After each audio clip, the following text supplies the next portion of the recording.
twetwe enkomo me be hye dwumadie no ase na me kenkan release a enranwumre e free apomodian so ye ebeto dwa na nyamencha de mesaka honorable Kojo Oponkroma, a member of parliament of Fase Airebi, Minister of Information ewo ahoma no so. Honorable, good morning. Morning. Ba so ho ye de nyame adumo na so ya de nyame ase ahoden wo ho ase ye yam na hyehye kakra ne di kan boyemu enra nsem a mode betu dwa sase yehu woni honorable Kwaku Agyeman menu ewo press briefing no ase. Honorable na na jo beye no kuno mu na wase emergency press briefing at the assembly of Ghana for in the then ya dey business attention so ma dey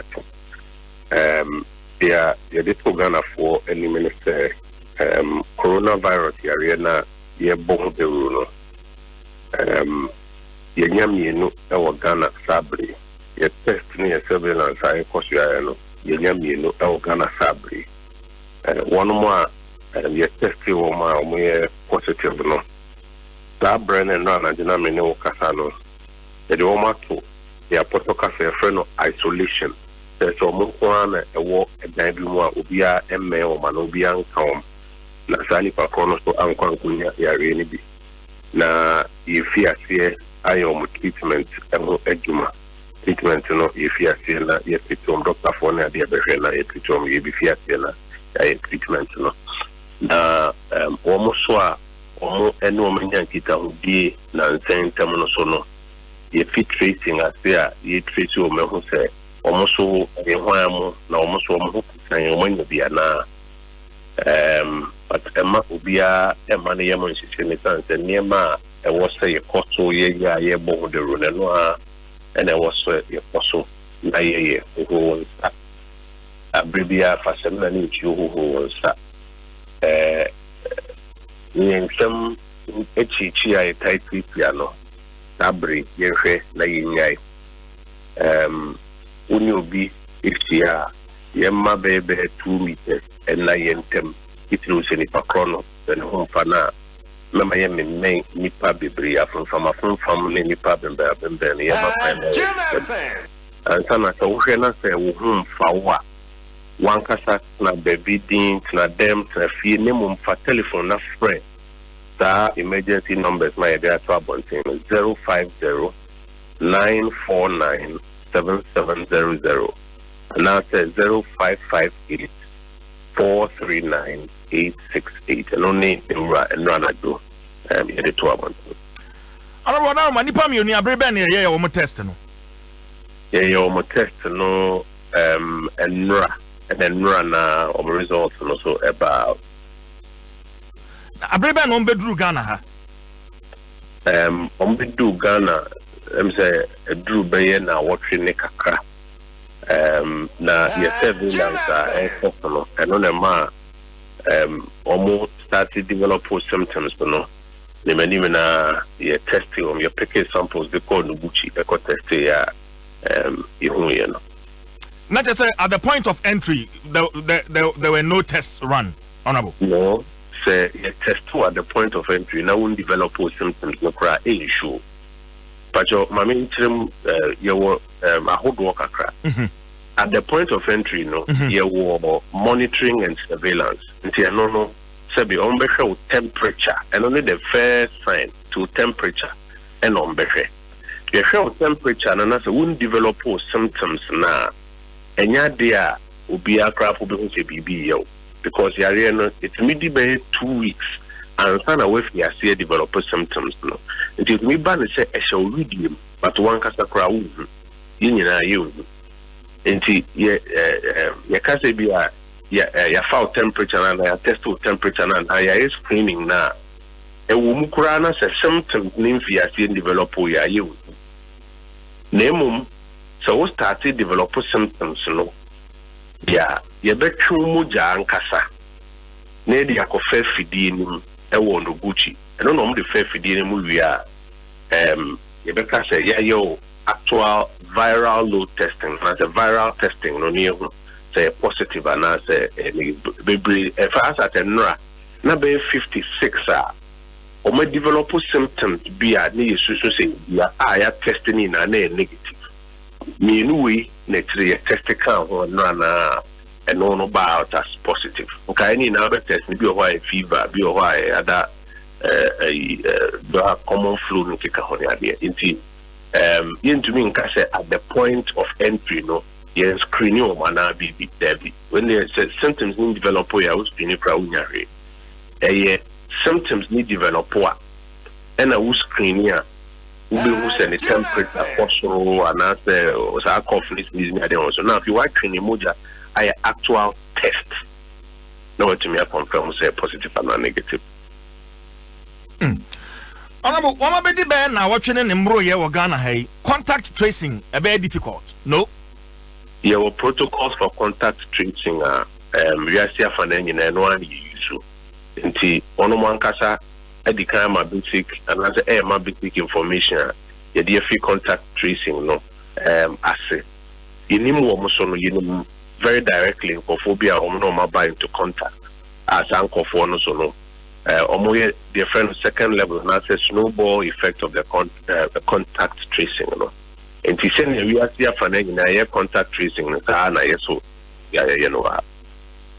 And then in Ansano Mampeni addressing the whole nation on Namoa Abino AA2 on this COVID-19. Adia Chenya and Satu KCC abed we can conclude. Said then the government was aware of these two cases. At that time, Kranas uncle who were ammonia test and Nra and we know a tester. I mean, I make a choice as I can run as a accountability committee reported by themselves to have been 56 tests and on my ana a negative.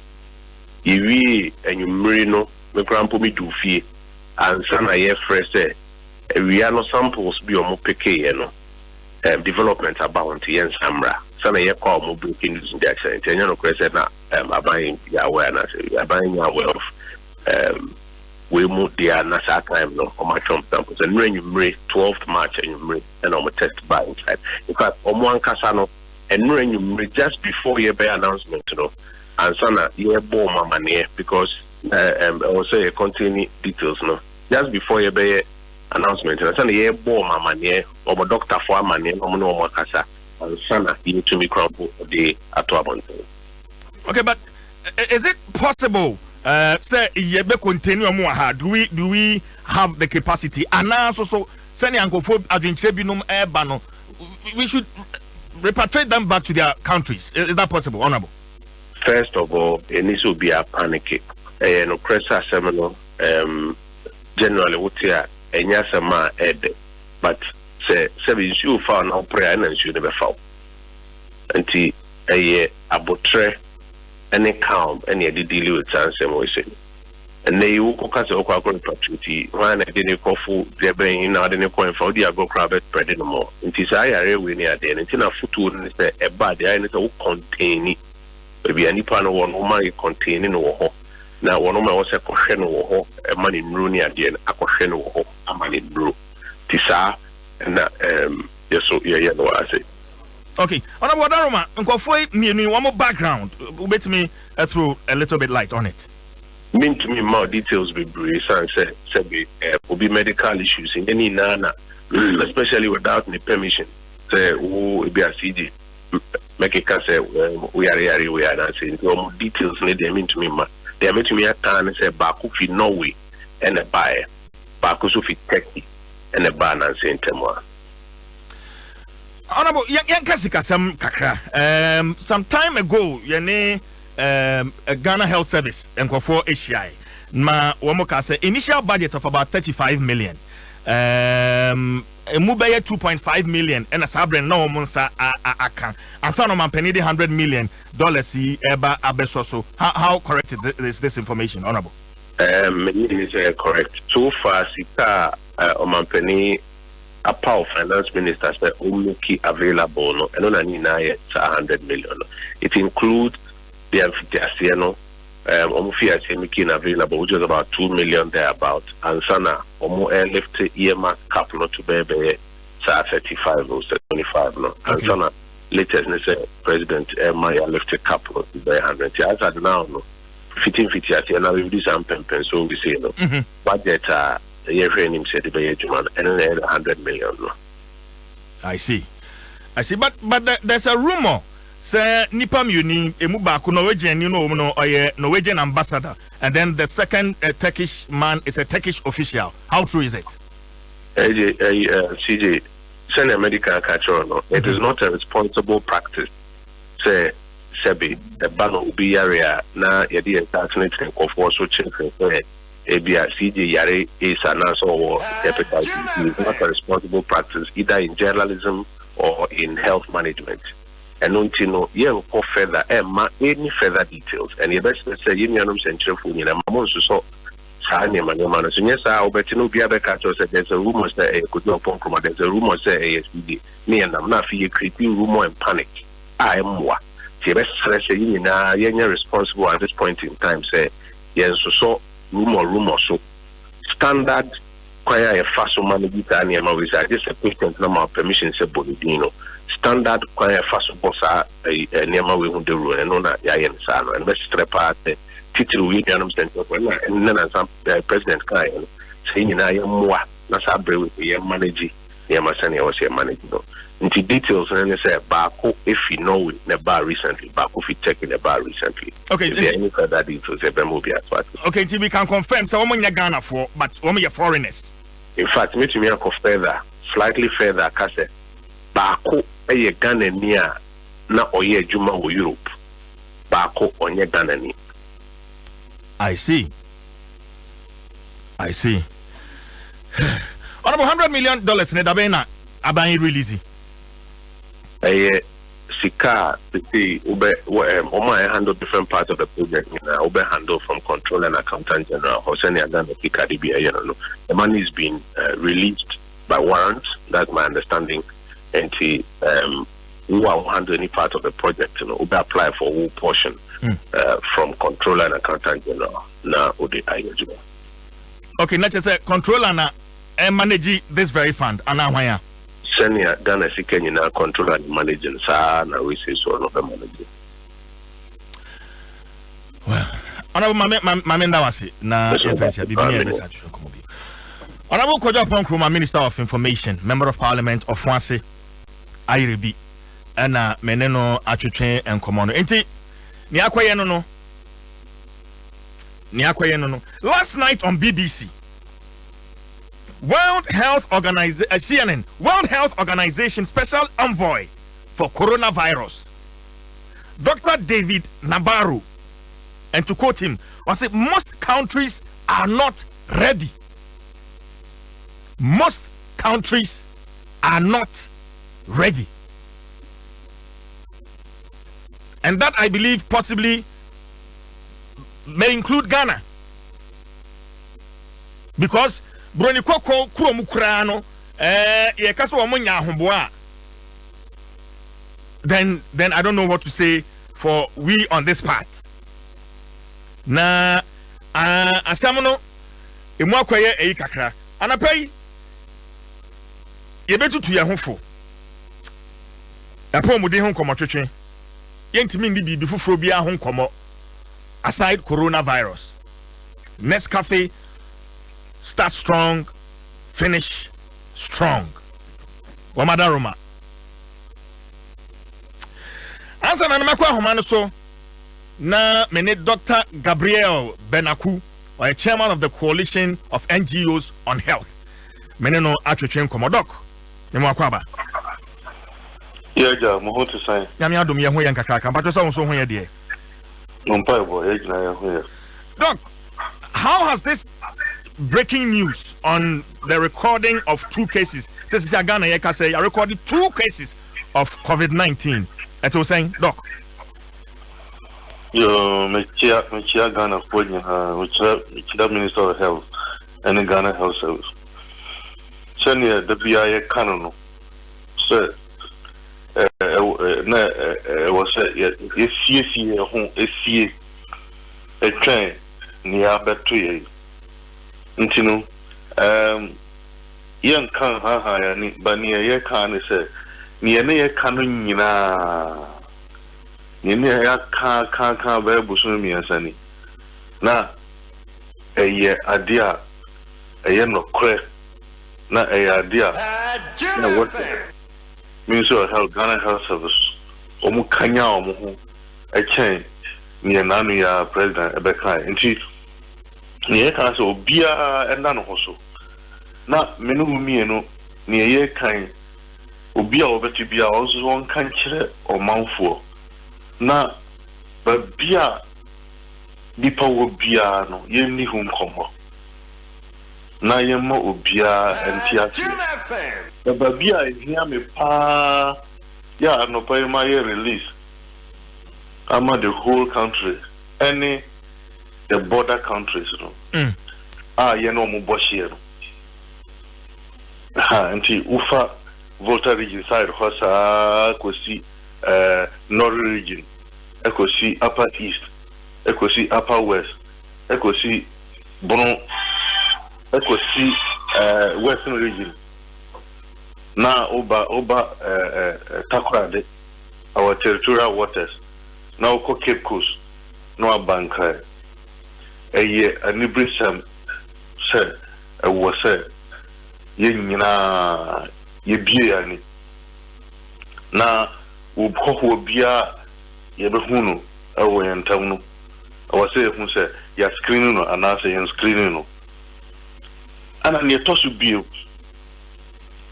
ayi echina ko bia no Ghana for sebe e pa yi pa enti afena ye ko na yakob mbam ye ho na yekone akoso yensa kiakia na sabe yakokotena babia ho sabe betina edamu na ho ahyew kakra ho honum na nipa yadi abafrafra ni nyina e wo se ye jai na Ghana Health Service na no ene enra omu kanya omu ho aka se omu civil society betina gonja na yahwe kwan a yenyina yebefa so yebeboa ye mpese yebeso only NGOs nko aho but ye pese eson se ne dabia ye kanu no Ghana hanyina ye wa kuku bi wo ho a ye kampuntu dwani apomden a ye ntimi yi omu firi mu ema no nye yi nananom ebesi samre a mekasei nananom a sebe omu ka sama amanfo esori gina honom no ye nyanhu nhihye bia Ghana Health Service ni Ministry of Health abia say regional and national houses of chief no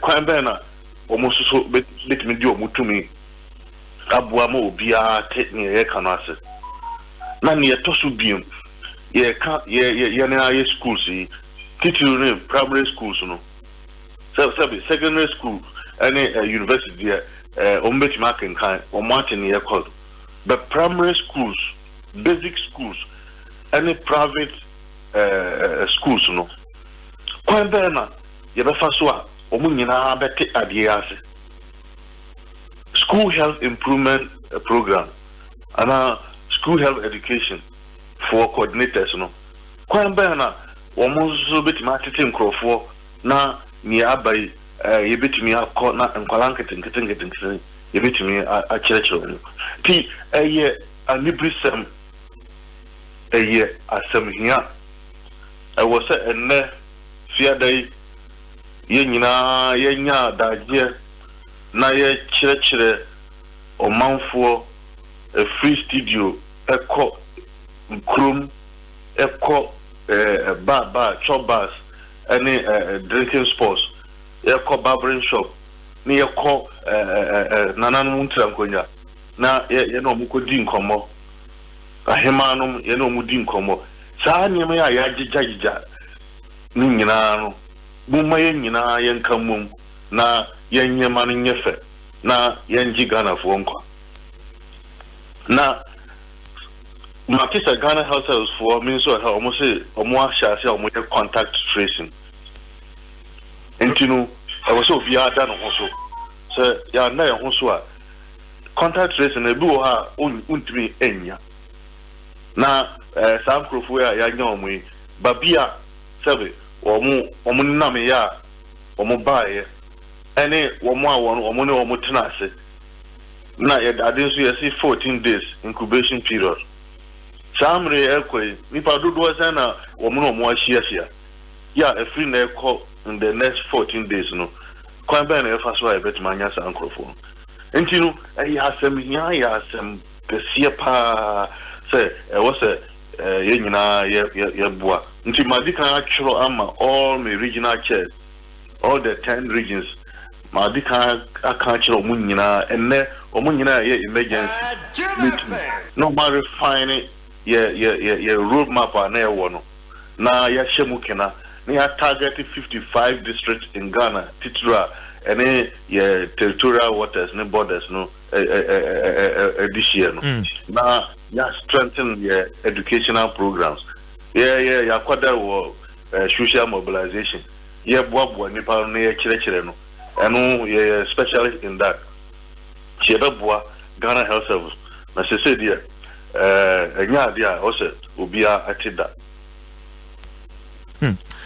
Doc, Wadaroma, on this issue of contact tracing, information minister, the Mami Anapaya, and it's a Nipam Yuni, one bedroom Ghana, they a little over a week, and Sana, one more show symptoms.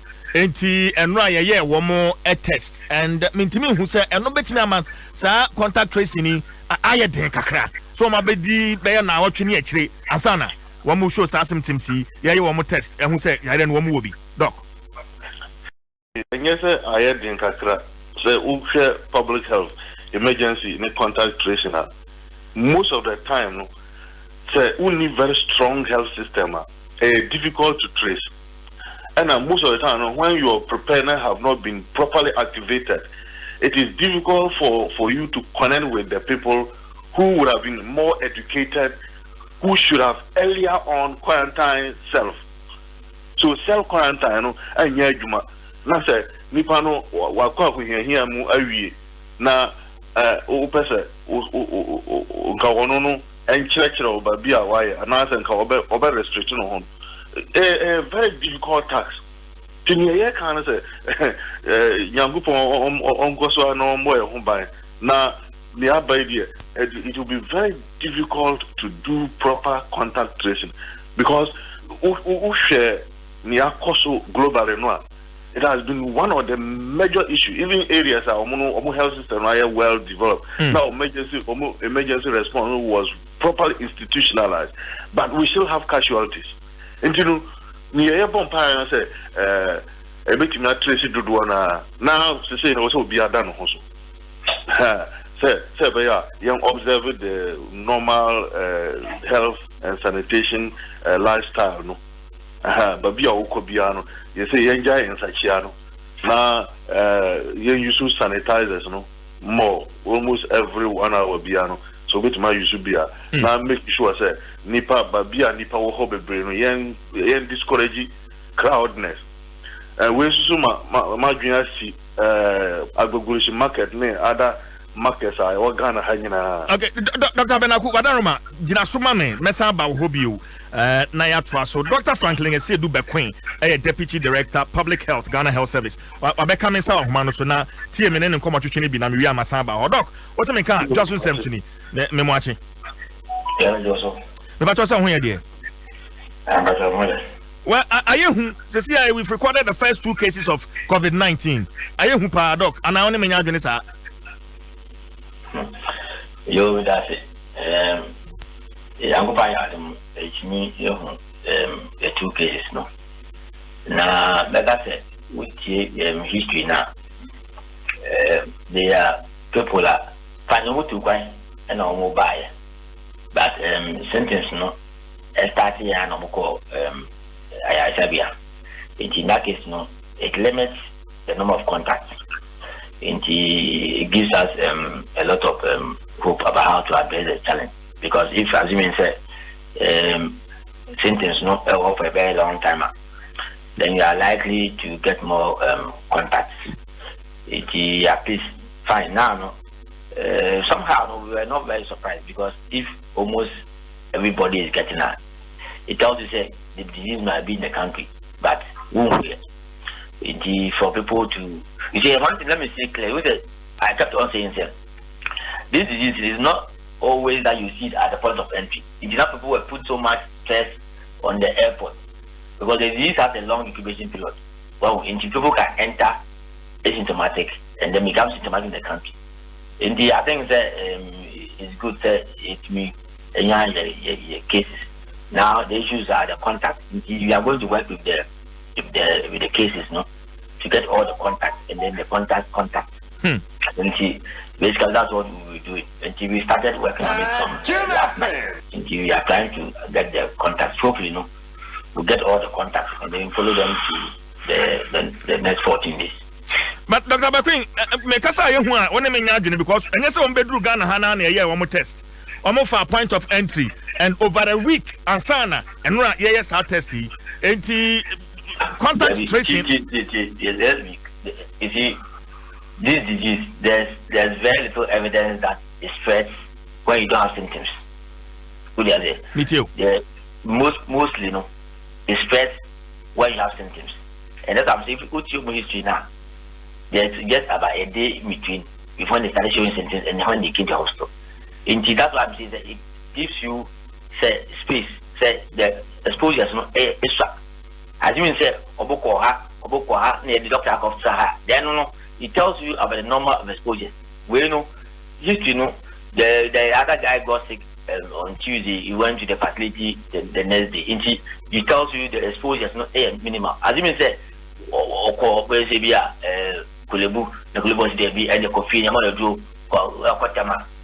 that one tells you about the number of exposures. Well, their first point of call is the health facility. The exposure is not minimal. But the time they came to the country, is very minimal on that side. I think let's start looking at it from that angle. But we'll still be tracking as much as possible how far they have been in the country. But one came to the country 29th to now. 29th, it was fine. So it's not likely it was shedding the virus at that time. And did the activating full containment protocols, Doc? Which full containment? Containment. So, what does it mean? What do say, I did go a so say, a big crampo as I just said, flights are to free Ghana, Bagana, Hania, dear. I might be no baby one more day, and she said, go a so. Now, no flight moves in and out of countries. When are we activating these some of these protocols, Doc? Okay, you see, we say a very fluid outbreak. We very passing day, things come on which are different. What we are doing clearly, is to be sure that which are the at-risk countries. And even the at-risk countries, it changes with time. We now, when China is not much more at risk than maybe a place like Italy. For now, we have a quarantine facility, and then we started calling people who are coming from the at-risk countries.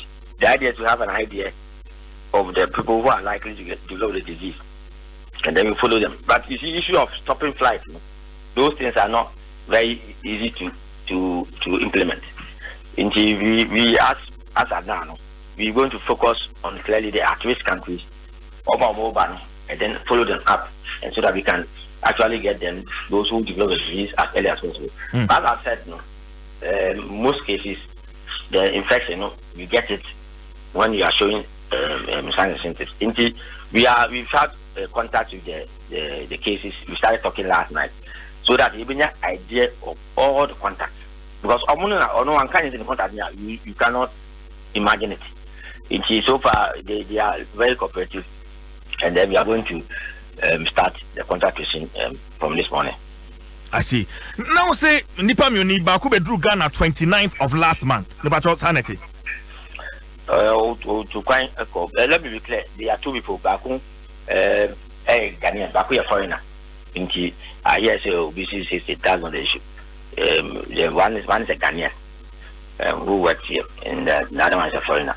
We don't want to discuss so much, but it is not true that they are foreigners. But one is a Ghanaian. But they all traveled. One traveled to Norway, one traveled to Turkey. They came back. Mtomu dia hin na bedru Ghana 29th no. Well, for now, we'll give more details about it. But what I'm saying is that there's something going on. Say back here, Turkey, back here, Norwegian. That's not what we are saying. What we are saying is back here, Ghanaian, back here, foreigner. You see, in times like this, you also have to preserve the identity of a person. And I think that it's good. You see, where people will call the information that you need to identify contacts in Kenya. Because if you don't have the trust in the system, you cannot force the person. In the mass media, let's be careful the way we go about it. If it is very narrow to somebody, the person may even get angry about it. You know, deliver the information that we need. We are getting a bit worried about some of the things going on. Because if the person, if I now down say, now where you go, we didn't put it. CJ. Judin. CJ. Fine. If it's now down say, what? You go see a back of the forget. In that case, it's likely say you not get the trust that we need to every voice out things like the girlfriend, the boyfriend. It's a very it's a very delicate issue. You need the trust of the case to give you everything that you need. Because on of I can tell you I don't have contact. You doing anything. It's the best you need to get the trust of the travelers on our side. Otherwise we lose it. And that's another. We since we had good rapport, we don't know what's happening now. In the best step, I say the identity of the person is not important for now. All is important is say you have identified 2 cases, one is a Ghanaian, the other one is a foreigner. The narrowing down so otherwise we don't know what's going to happen. We will go look at the guy we stated with us. Okay, Dr. McQueen, away from the identities, one more families, especially Ghanaian Nino woman, wouldn't it be prudent? Say, yeah, they want my bush and phone, a better under surveillance. Dr. McQueen. That is what the co-contact tracing is about. It's about identifying in the contact. That means the bush and 40, what is the issue is the contact. Who are the contacts? And that's why we started engaging them.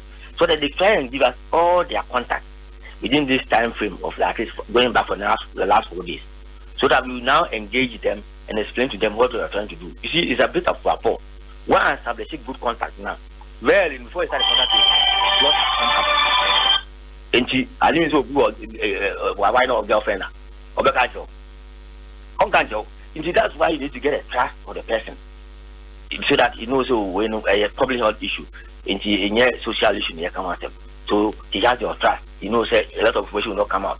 But if Bibiana is in the open space, no, then it doesn't have the trust of the system anymore. The message for now, we are focusing on trust,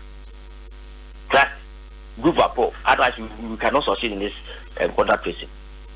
Okay, Dr. McQueen, you don't know how porous our borders are, but Sunny Anyama Koyeno, wouldn't it be prudent to say mandatory tests at our ports? Who's test? Mandatory. Who's test? So also test. Test bank. I mean, COVID-19 home common here to change. Test bank. Test yourself test. Hello? Test bank. But you say to change coronavirus COVID-19 home common. Let's say so will be an edit 11. I think 13th. And 13th, yeah. Okay. So somebody is coming from Togo. Let's say he's working from the border. You do the test today. The guy comes in, there's negative. But the guy is incubating. So what will you finding? It means that the point of entry test is not relevant. Is that what you are saying? What I'm telling you is that, see, and I've kept on saying that it's good when you talk about surveillance, you maintain it as within and without, at your borders and within your country. And I said so you detect the cases at 2 ends, at the borders and within your hospitals. If the person is ill and is coming through your border, you identify the person. If the person is not ill, there's no test that you can do that will say that I have the disease. The test is finding the disease, not the infection. So unless you are saying every person that passes the border, you stop the person and you do the test every day until the 14 days, which is not possible. So the issue is that people should be educated so that when they are ill, they will report to the system and they will take action. Because you cannot always be sure that the person will pass through the border when it's sick. It's just one way of identifying the people. And let me be clear, you said clearly said, reporting the case in your country is not a failure. It is the detection early of the case which you are looking for. So if somebody, in this case, the history has been here, he has been sick for the past 2 weeks, going here and there, then you realize it's a gap. But if you listen to the history, the guy gets ill after a day or two, he goes to the hospital. It tells you that people are aware. In the message, I keep on going back, say, for now, no, a collective. I said before, say, and we and them is we all, because we chiawa. We not my Adom. You see in Chiapo, you die. You see in Chiapo, the Embra, in Chiapo, now you focus on hand washing with soap and one water. You practice cough ticket. The infection. Then you have 2 cases. If you like it, you have been count. So if good contact tracing, good rapport among ourselves, we able to identify all the contacts. The disease may not escalate. Let me be clear, say the early cases, in the other countries, is because the other time they didn't know the disease. They didn't know the high spread. Before we know, you have every year about 10 cases. 10 cases you can have about 100 contacts each. 100 contacts can have 100 contacts. But now on the lucky we have awareness. So these 2 cases, as you say, they have 15 contacts each. If you're able to track them, it's possible none of them will develop the disease. So it will end there. So what I'm saying is that we trust so that we're able to get all the contacts that we need to follow them. Okay. And I pay boy education and I really appreciate. But education kakra at the point of entry, yeah me test na men show symptoms bia na me wuremwa. How long but incubation period send I would say no endru ho. How long does it take? Asana me fiase show symptoms. And is it possible say ma enter me wuremwa we no mean fa infect you bia asana ma fiase show symptoms see? It varies. Because if you are exposed to the virus, somebody can exhibit the symptoms very early. Some can exhibit it very late. That's why it's a range. So we are looking at up to 2 weeks. If somebody can be exposed, as you said, we are only a bit the same car. If you are small car, more two car, and one more left, or the hook mass, and all board goes no sneeze. At the point in time, you realize that the amount of inoculum on you, the amount of concentration of virus on you to be more. So it's likely say within a matter of a day or two, when you have the infection. It also depends on your immune system. Unlike say if you are with your B na uchia na oko. So the early onset of the symptoms is dependent on the concentration of viruses you have been exposed to at a point in time. One. It also depends on the immunity of the person at the point in time. So all influences, there is no direct time say when you are exposed. That's why they give the range into your BDN with the birthday. Well, public places.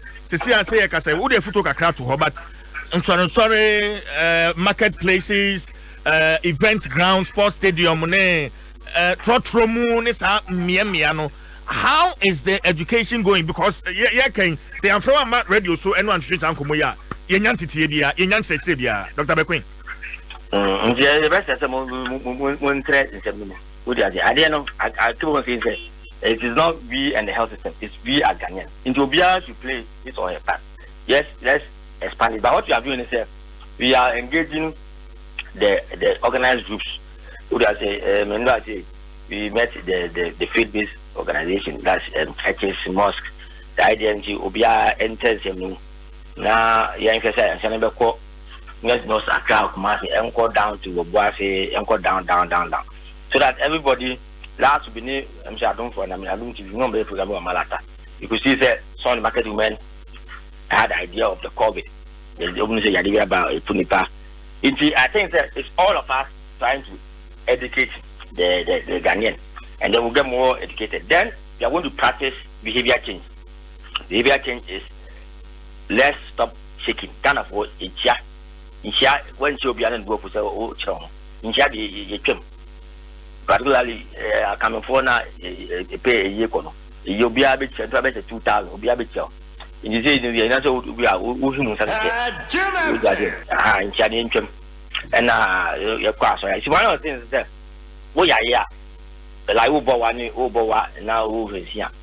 Men could be any power. Stay away. And then the Western said the least you can do is it was a good job over here, and I'm going to see no day. into my Akataba and our handkerchief. We are the end as also be bowa.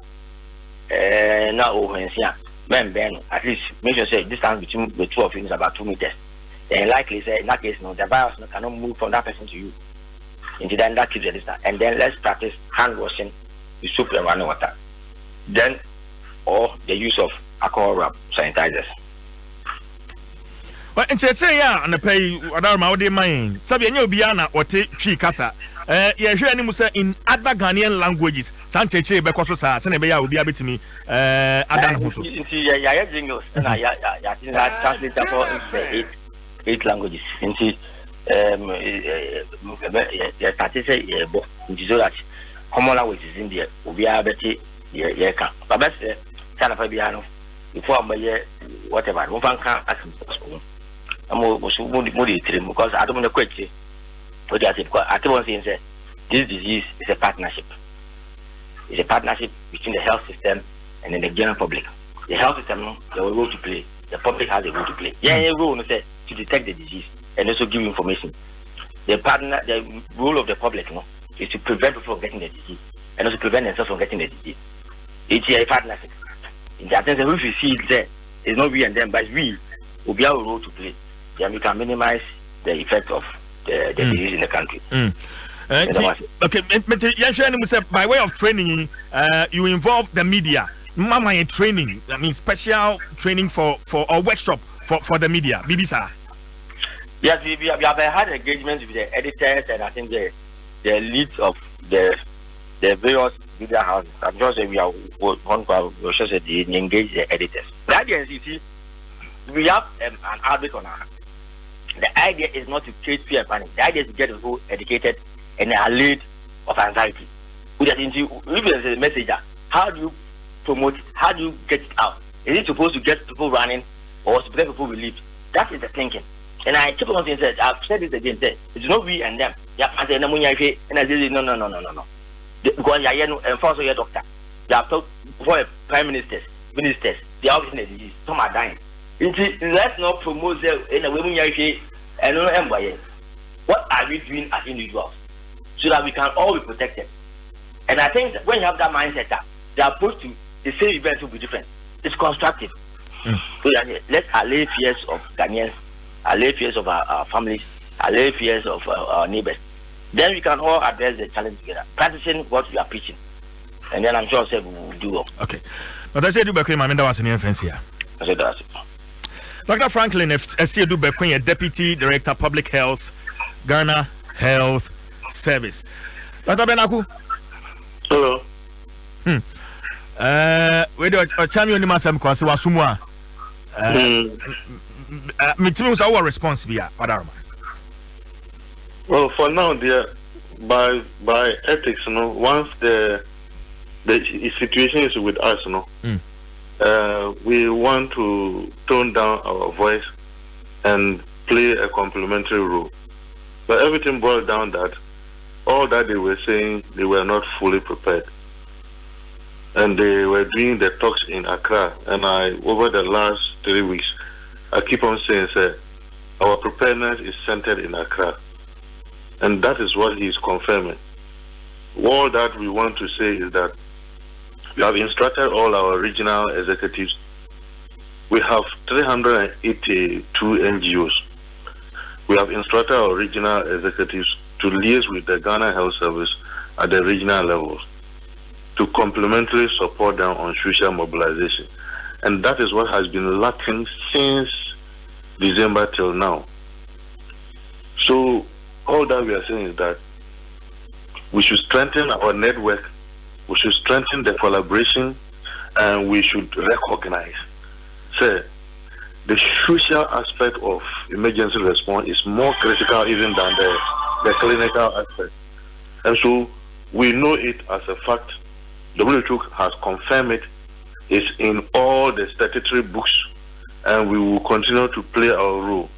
But before Dr. C. Dubako, I want to find out which district or region have they earmarked as prone areas that can be highly prone to the issues.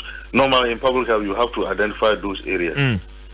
2, how have they collaborated with the national and regional houses of chiefs and queen mothers? 3, how has the Ghana Health Service so far, after the president promised the 100 million, how have they received funding to be able to? The issue has not been Ghana Health Service. The issue has been political will to support emergency. And all our submission has always been that, and for the last 1 week, we have seen the president and the ministry playing that role that we had talked about from December till February. And what we want to find out from him, have they received funds and has it trickled down to the regions? Because there's no time to waste. Even what they have just received now, the 2 cases, I can assure you, the tracing the people they have contact with, it's all about money.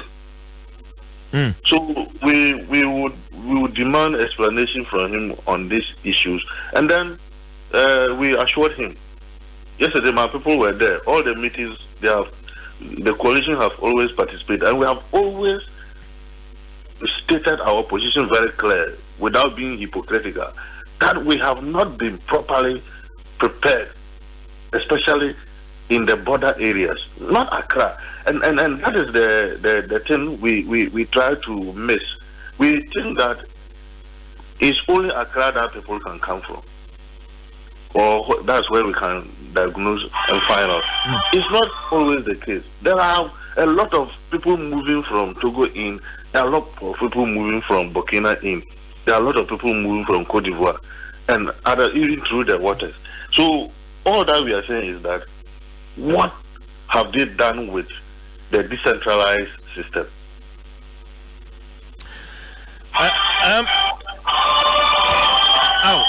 Doc, but your phone will ring. I know. But we've ended the conversation. Your name, Doctor. I said we come out. And maybe we will have to get him back, and then we'll send Bisano the afternoon. But 100 million as a coalition. Ebi amajuni mono mashe kwanya emphasize kai enye dwuma briefly $100 million no then ni emfanye. How should it be used, Dr. Benaku? Mr. Ma ministry no entre na yeso yan kan idea. Okay. When pese ebe yi omukasa bo afro ma no. Matthias here. Doc, mama no asene fence here.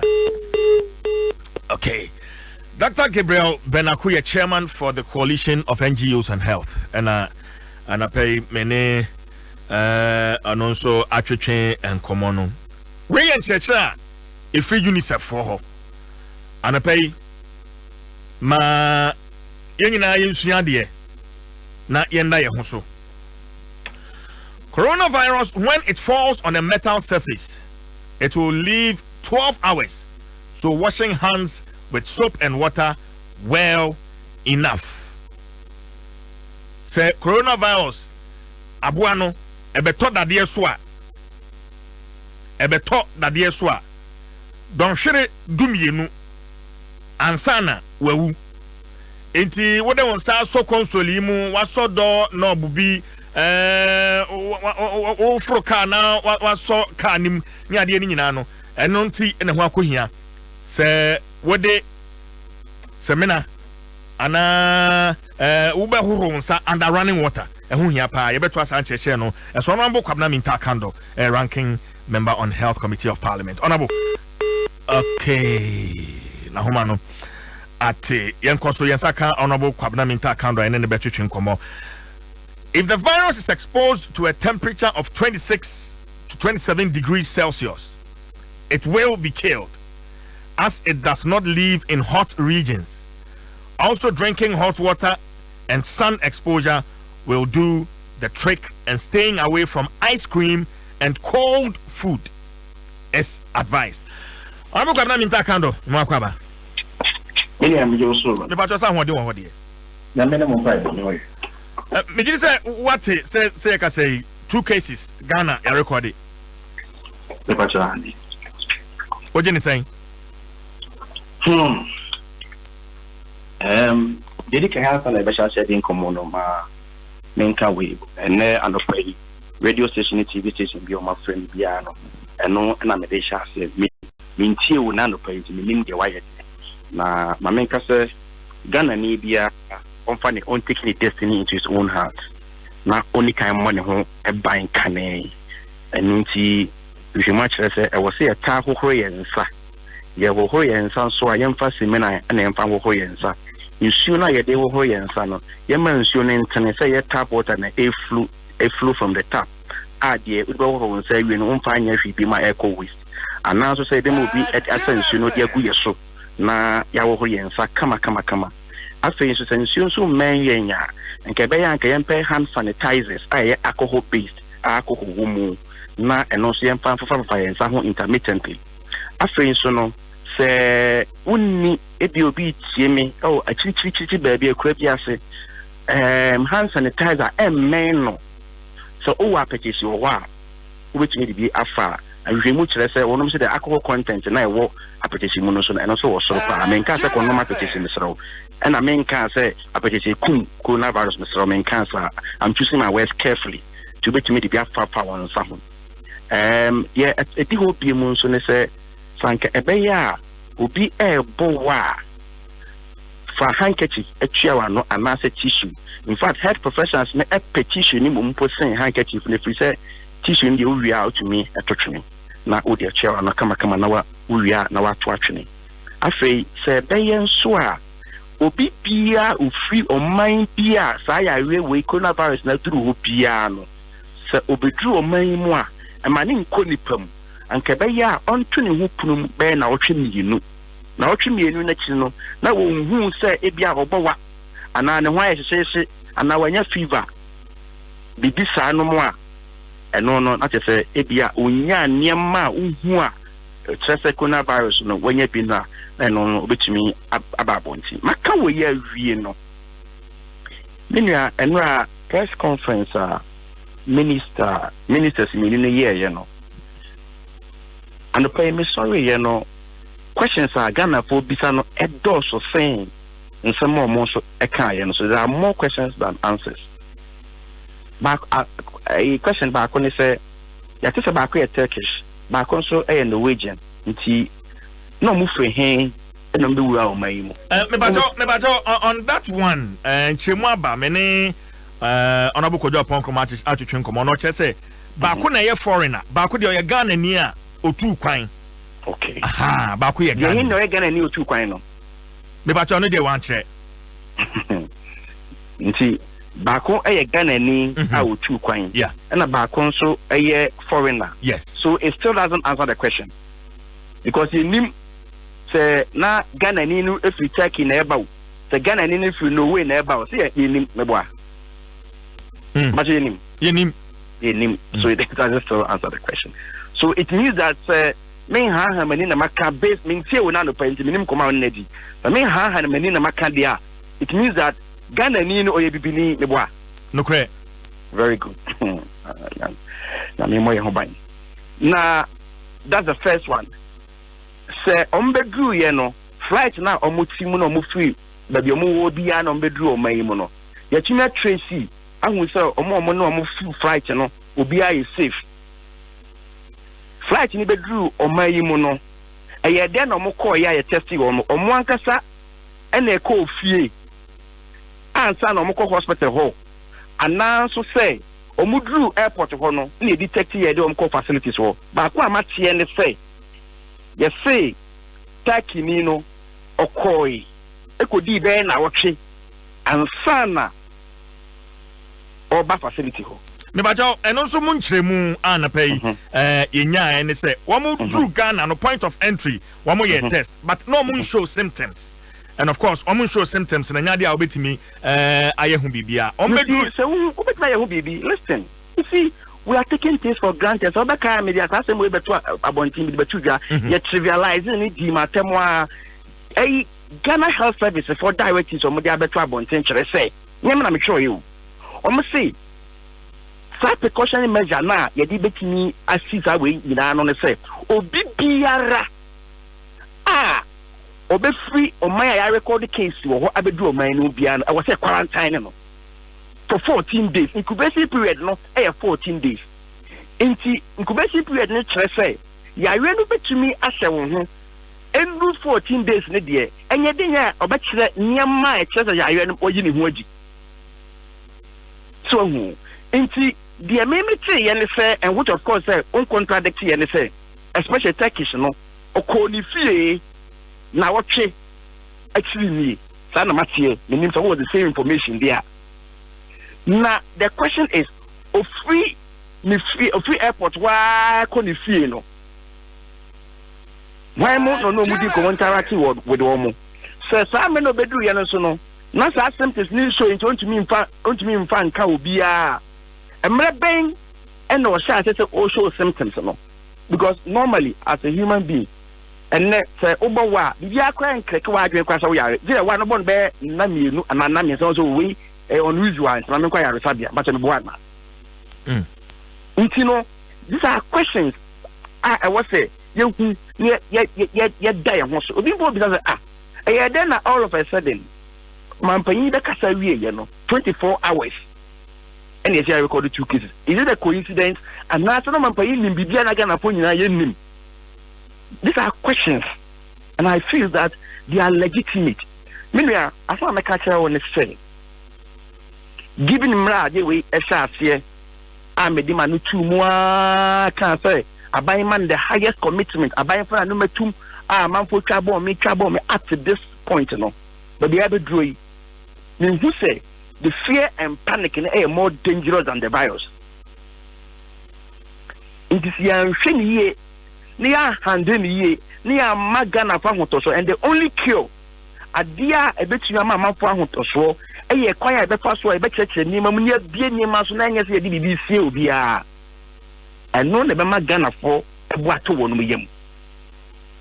So, Yaya by any color, any MPP, any NDC, any president, in fact, my sister come vice president, the cry. A bit you be a. It's no. Yenye masa they are who cry woman say I buy over 3 months 2 months I 3 months in ye committees are hold appear before parliamentary select committee on health in I recommend it to them say omonkoye jingles no more who they won't months after now and now not a single one has been played anywhere ya more back cry with the bia so yenchen who be say ye beye ya so dimirika and echo o dimirika and then they are one maybe a better way. That's not one maybe a better way. In the best way, said please I really as I said, that could be no man cast a more than 15 radio stations at TV station. Sada me pay and the pay I mean the I any moody whom come away. Nina mamu opia one responsibility also play. What way are we a media person who was you my what's away and no so no be actually no than who sweet. Me so me a ranking member, but you want to say I was saying me put to government on it too. So I was saying because I bind the executive, I had the Senate fata.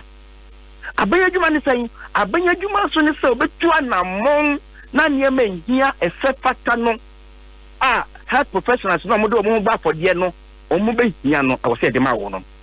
My main another interesting question health professional be obi ya adwuma ya sabe be firm na no pa bi sa me. Obisa me say honorable to see ya to say medical doctors binu mo China ya we buy o mo sa man for ya we bring bebre no mo wu ni say ne me ko say obi ya we no sa virus ni bi na me suspect say o e bi ma men quarantine me ho for e bi a few days he na me nko me pan ko me fie nko quarantine me ho ana me pan ko hotel ana he na me nko man ti anya no I couldn't answer. Nke besra bain say yenya kasa de be niema ye nyuma nan kasa mayen ye kasa na education na nye propaganda ye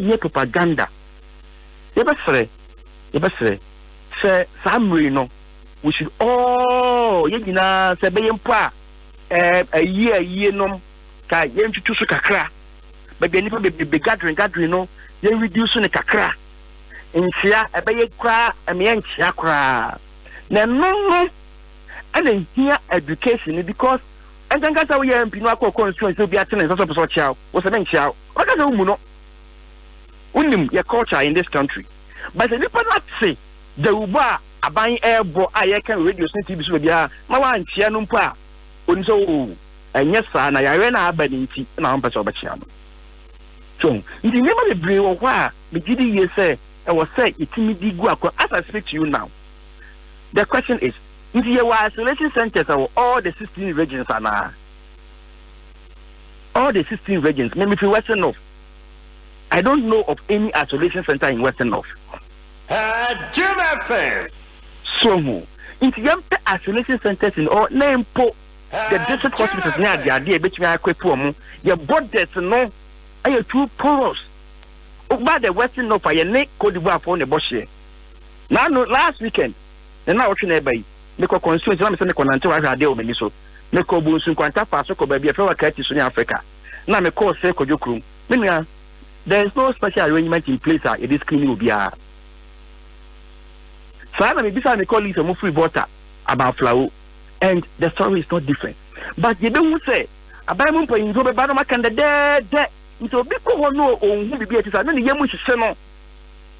Ndi e be stress ye nyina ye moa me ye me de but adwani bebre no etsia ban so ban betia be kasa o ma announce $100 million maybe a capre bakra yentimi access esi de bia e be discan ba be tuka kase na bia capre ba kwa yentimi access ye ka say almost 2.5 million hu be kwa kwesi na initially no am ka so 35 million Ghana cedis aban ameka ho hwe so am president say $100 million.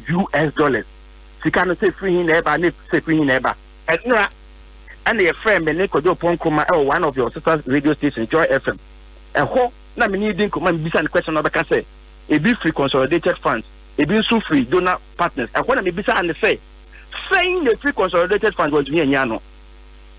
Hello? Meet you. Me bisa and say, saying the free foreign donors went me and Yano.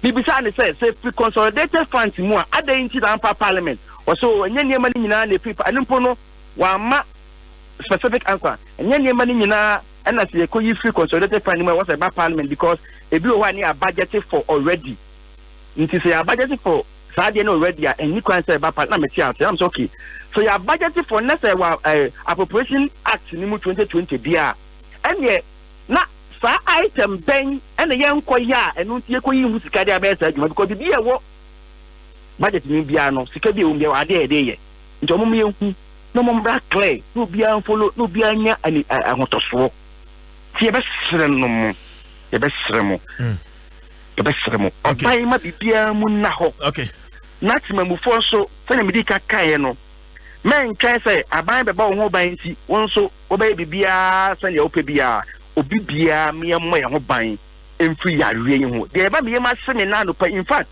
I must confess who the first person who catch me say ba ko ye Ghana ni yeah who the first I must confess because the film when na no me ntimi tracking hu de me tie ne say ba ko ye no wetia na ba ko ye Turkey sa na me tie nti ayewo na ama me I mean contrary information say rather a Turkish and a Ghanaian. Yeah, so sani ete no, but ana pay me ne ona bokojo pon kroma twetwe nkomo and na wo chirim. But in your press release in as Norwegian. Yeah. So as a Turkish and Norwegian, yeah. Yes, that's my way no mono. And I am no. Unim, you know what it means? Say as to say. Ghana ni benya bin. You know what it means? What it means is that we be oti and ando pebia ni yamba shishana kafe asin dadano. Do you understand? Sige, but the process CJ, honorable. CJ, but they make out to meet you, pa. When we said first here, we're under the impression, say, oh, the Benibia, yeah. Look, but it's not what you're asking, yeah. Very good. Until Nana, who catch them in us, and you're Norwegian, you're Ghanaian, no. I'm taking this from you, no. Then I need to be a message more. I think, and so the announcer maker say the fear and panic in the aid more dangerous than even the virus. Now, when you're buying first 100, even a common jungle, I think more than 2 months, I got 3 months, or to me, you know. Minia, you best srabai. You best sell it. The things are one. Your mummy and Kosoro. I don't want to be vindicated. When I'm vindicated on issues like this, and yeah, Makana, I don't need that vindication. I want to be proven wrong all the time. I'm perfect. You because they make kaya no na abamu. They make kaya na abamua and yeah, my yen. If you say, I buy a big piano or cassette, dear make kaya no material to one amount and resource in me and your casake.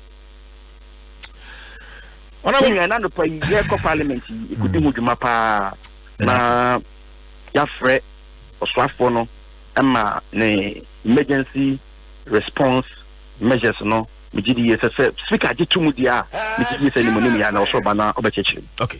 But that's the main thing here. Honorable Kwabna Minta Kando, ranking member on Health Committee Parliament. And I'm in Atwiche and Komono. Enti Nadia, education, sports for no we Professor Wallace. What's nasi, Prof? Yeah, Vinia. I want to hey, now Chelsea player Hudson Odby. Yes, one also COVID-19 on the channel. Hey, you see, yes, but it's here. It's when you be so chatting, say, and you know, Ghana player be so sad. You see, I be so excited. See, I almost say enchini. Omne na kasane enchini enchini oh ntino yes no die enye careful ayo for medical report na attach ni hu se na na masiuko imagine why crowd Adom Sports page 1